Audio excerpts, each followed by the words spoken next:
Hello students, this is Rahul sir and you're watching genius world. तो यार आज का वीडियो बहुत ज़्यादा इंटरेस्टिंग होने वाला है। आज हम इसमें समझने वाले हैं सेक्शन सी के इंपॉर्टेंट क्वेश्चंस जिसमें आपसे ग्रामर पूछी जाती है। ये वीडियो जो है ये मैंने 10th को फोकस करके बनाया है, लेकिन 12th क्लास के स्टूडेंट भी इसे समझ सकते हैं, उनके लिए भी काफ़ी यूज़फुल होने वाली है। तो आपको मैं आज समझाऊंगा ग्रामर के मोस्ट इंपॉर्टेंट क्वेश्चंस के बारे में और इन्हें हम कैसे सॉल्व कर सकते हैं। अगर इन पर बेस्ड दूसरे क्वेश्चन बनते हैं तो इन्हें हम कैसे सॉल्व कर सकते हैं। तो बिना और टाइम को वेस्ट किए आज का वीडियो स्टार्ट करते हैं। तो पहला क्वेश्चन हमारे सामने है, इट वॉज डार्क, भाई साहब अंधेरा बहुत ज़्यादा था, so I blank a torch with me, तो मैंने अपने साथ एक टॉर्च ले ली।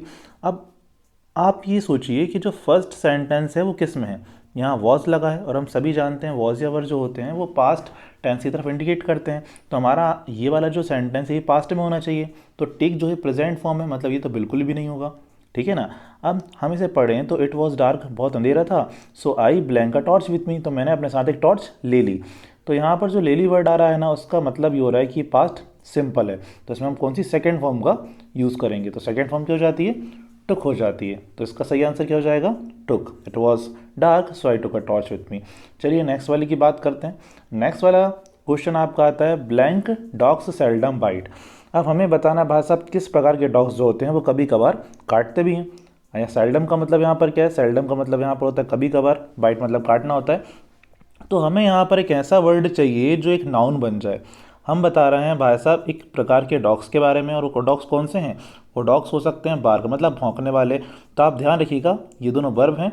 जब भी आप किसी वर्ब का यूज़ करते हो एज अ नाउन तो वो जेरेंड बन जाता है, उसमें आईएनजी लग जाता है। तो यहाँ पर क्या जाएगा, बार्किंग जाएगा। तो यहाँ इसका सही आंसर क्या हो जाएगा, बार्किंग डॉग्स सेल्डम बाइट। अच्छा, इससे मिलता जुलता एक और सेंटेंस आता है। जैसे अगर मैं आपसे बोलूँ smoking is injurious to health, जैसे ये वाला जो सेंटेंस होता है यहाँ पर अपन बोल रहे हैं कि भाई स्मोकिंग करने से इसके लिए नुकसानदायक होता है, तो वहाँ पर स्मोक में आईएनजी लगा है। उसका रीज़न क्या है, क्योंकि स्मोक जो वर्ब है जब अपन इसे नाउन की तरह यूज़ करेंगे तो वो जेरेंड बन जाएगा, स्मोकिंग हो जाएगा।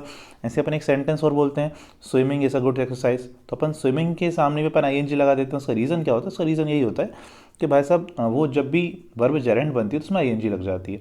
चलिए नेक्स्ट बात करते हैं, नेक्स्ट सेंटेंस की बात करते हैं। तो नेक्स्ट सेंटेंस हमारा क्या है, ही प्रोमिस्ड, उसने वादा किया। उसने क्या वादा किया भाई साहब, कौन सा वादा कर लिया उसने, उसने वादा किया कि वो मेरे पैसे लौटा देगा। तो इसमें क्या आएगा भाई साहब, टू रिटर्न आएगा या फिर रिटर्न सच आएगा।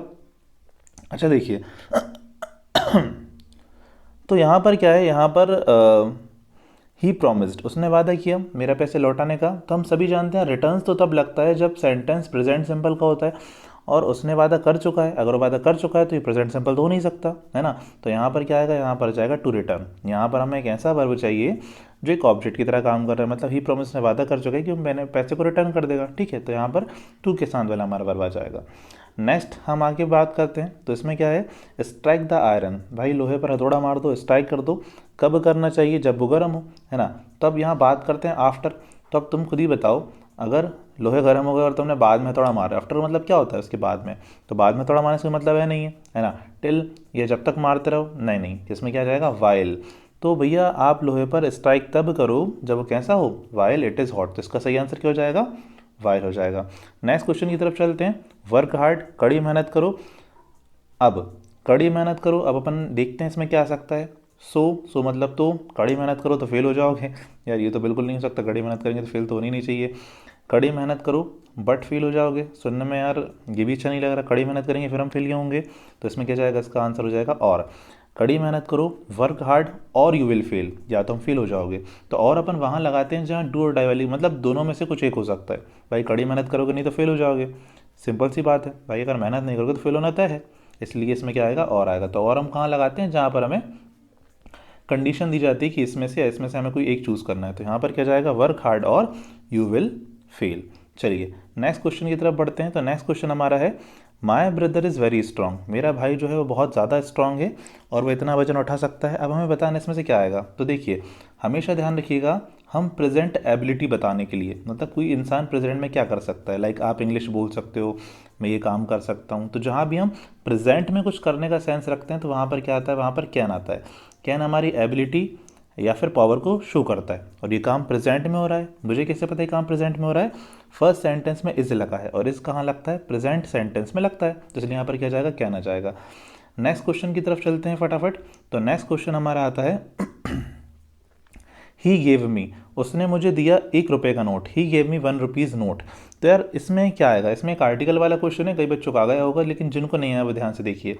क्या होता है, आपको इस वाले वर्ड को देखकर डिसाइड करना होता है कि यहाँ पर ए लगेगा, एन लगेगा या फिर दा लगेगा। तो देखो यार, अगर कोई चीज़ एक हो तो वहाँ पर ए और एन दोनों आ सकते हैं, तो मतलब 1 रुपये नोट एक ही है, तो यहाँ पर ए भी आ सकता है, एन भी आ सकता है। अब यहाँ पर क्या आएगा, तो इस केस में आपको करना ये है कि आपको जो भी इसमें लिखा हुआ है ना, जो पहला word fill in the blanks के जस्ट बाद वाला जो वर्ड है, जैसे यहाँ पर फिल इन द ब्लैंक्स के बाद क्या लिखा है, यहाँ पर फिल इन द ब्लैंक्स के बाद वन लिखा है, तो आपको इसे हिंदी में लिख कर देखना है। भाई वन कैसे लिखते हैं, अपन वन लिखते हैं ऐसा, व और न वन लिखते हैं। तो वन लिखने में जो पहला वर्ड वो क्या है, वह है। अगर आपका हिंदी में लिखने पर वर्ड अ से लेकर अह के बीच में आ रहा है तो आप वहाँ पर एन लगाते हैं। क्या लगाते हैं, एन लगाते हैं। लेकिन वह जो है वो अ से लेकर अह के बीच में नहीं आता, तो अपन यहाँ पर क्या लगा देंगे, ए लगा देंगे। तो इसका सही आंसर क्या हो जाएगा, ए लग जाएगा। अब बात करते हैं भाई दा क्यों नहीं आ सकता। देखो दा लगता है, दा एक डेफिनेट आर्टिकल होता है, जो चीज़ें फिक्स होती हैं उनके सामने दा लगता है। अब यहाँ पर 1 रुपये नोट फिक्स नहीं है, इसलिए दा नहीं लगेगा। दूसरी बात, रिवर के नेम से आगे दा लग सकता है, और न्यूज़पेपर के नाम के आगे दा लग सकता है, बहुत सारे केसेस होते हैं। तो जब वो आएंगे अपन उनका डिस्कशन करेंगे और अच्छे से। फिलहाल आगे बढ़ते हैं। हिज फादर, उसके फादर एक एमपी हैं। तो चलो इसका जल्दी से बताओ, अभी अपने वो समझा तो उसके बारे में आ गया ये। इसमें क्या आएगा, अब एमपी के सामने क्या लगना चाहिए भैया, एमपी।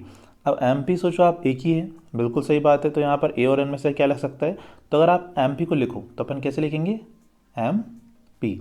बताइए पहला वर्ड क्या आया, पहला वर्ड ए आया। अब ए जो है वो अ से लेकर अ के बीच में आता है क्या, हाँ जी भाई साहब, ए जो है वो अ से अ के बीच में आता है, तो इसमें क्या लगना चाहिए, एन लगना चाहिए। ठीक है, चलिए आगे की तरफ बढ़ते हैं, नेक्स्ट क्वेश्चन की तरफ। आई हैव 2 पेन्स, मेरे पास 2 पेन्स हैं, पॉकेट में है। तो यार ये तो बच्चे वाला क्वेश्चन लग रहा है, ये तो बहुत ईजी है, इसे तो कोई भी कर देगा। भाई इनके पास 2 पेन और कहाँ पर ही उनके पॉकेट में, तो पॉकेट के अंदर होंगे, और जब कोई चीज़ अंदर होती है तो वहाँ पर हम क्या लगाते हैं, इन लगाते हैं। तो इसका सही आंसर क्या हो जाएगा, इन हो जाएगा। नेक्स्ट क्वेश्चन की तरफ बढ़ते हैं। चलिए नेक्स्ट क्वेश्चन है, शी राइट्स पेन, वो पेन से लिखती है। तो यहाँ पर कई बच्चे सोच रहे होंगे कि इसका आंसर बाय हो जाएगा भाई, शी राइट्स बाय पेन। तो मैं आपको बता दूं, जब भी आप कोई काम करते हो किसी निर्जीव वस्तु की सहायता से, तो वहाँ पर अपन विथ लगाते हैं। क्या लगाते हैं, विथ लगाते हैं, विद, है ना। तो यहाँ जाएगा शी राइट्स विथ पेन, वो पेन से लिखती है। ध्यान ये रखना है कि जब भी आप किसी काम करते हो किसी निर्जीव चीज़ का यूज़ करके, तो वहाँ अपन क्या लगाते हैं, विथ लगाते हैं। ठीक है ना। चलिए नेक्स्ट क्वेश्चन की तरफ पढ़ते हैं। Ravi always blank to school, Ravi हमेशा स्कूल जाता है। अब देखो सेंटेंस का सेंस जो है ना, किस सेंस में निकल रहा है, रवि हमेशा स्कूल जाता है। तो हमें पता है कि भाई जिन सेंटेंस में ताहे तिहे तहे आता है वो प्रेजेंट सिंपल होते हैं, और प्रेजेंट सिंपल सेंटेंस में हम थर्ड पर्सन सिंगुलर, रवि कौन है, थर्ड पर्सन सिंगुलर है। अगर आपको पर्सन्स के बारे में नहीं पता है तो आपको इसी चैनल पे उसका लिंक मिल जाएगा, वहाँ से समझ सकते हैं पर्सन्स क्या होते हैं। वेल नहीं पता है कोई दिक्कत नहीं है, किसी का नाम थर्ड पर्सन सिंगुलर होता है, और प्रेजेंट सिंपल का रूल बोलता है कि थर्ड पर्सन सिंगुलर में हम वर्ब के साथ एस या ईएस लगाते हैं। तो इसलिए यहाँ पर इसका आंसर क्या हो जाएगा, गोज हो जाएगा। अगर यहाँ पर आई होता, अगर यहाँ पर वी होता, अगर यहाँ पर दे होता, या कोई प्लूरल होता, तो फिर अपन यहाँ पर गो लगाते। बात समझ रहे हो।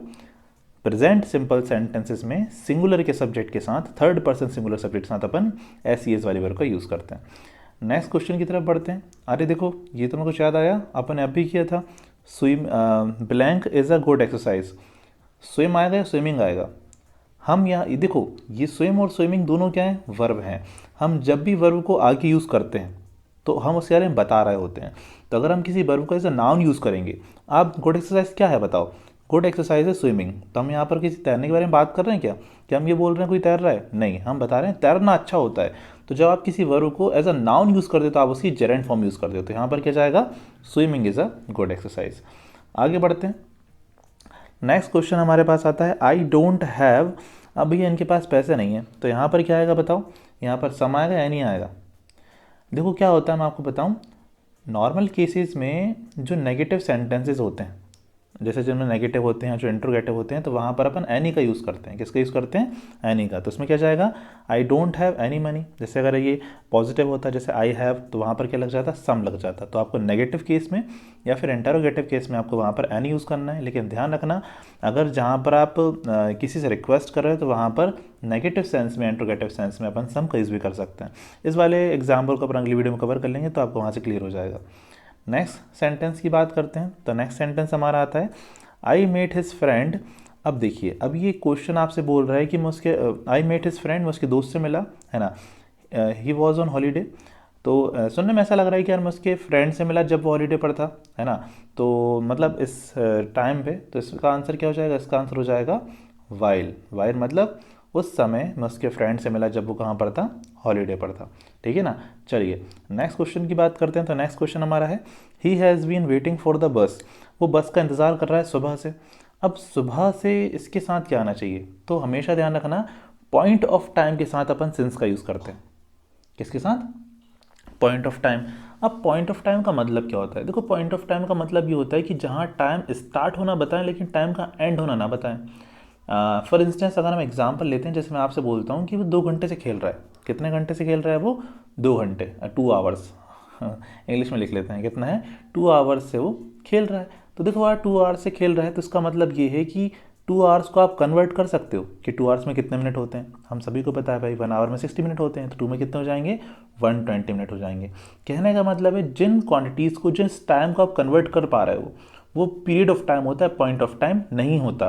तो ऐसे टाइम के साथ आप फॉर लगाओगे, मतलब कहीं लिखा है 2 आवर्स लिखा है, 2 वीक्स लिखा है, 2 डेज लिखा है, 2 ईयर लिखा है, तो उसके साथ आप फॉर लगाते हो। लेकिन जो पॉइंट ऑफ टाइम होता है, जैसे मॉर्निंग है, इवनिंग है, नाइट है, और मंडे है, संडे है, जनवरी है, फेबररी है, तो इस केस में आपको सिंस लगाना होता है। तो यहाँ पर क्या जाएगा, सिंस आ जाएगा।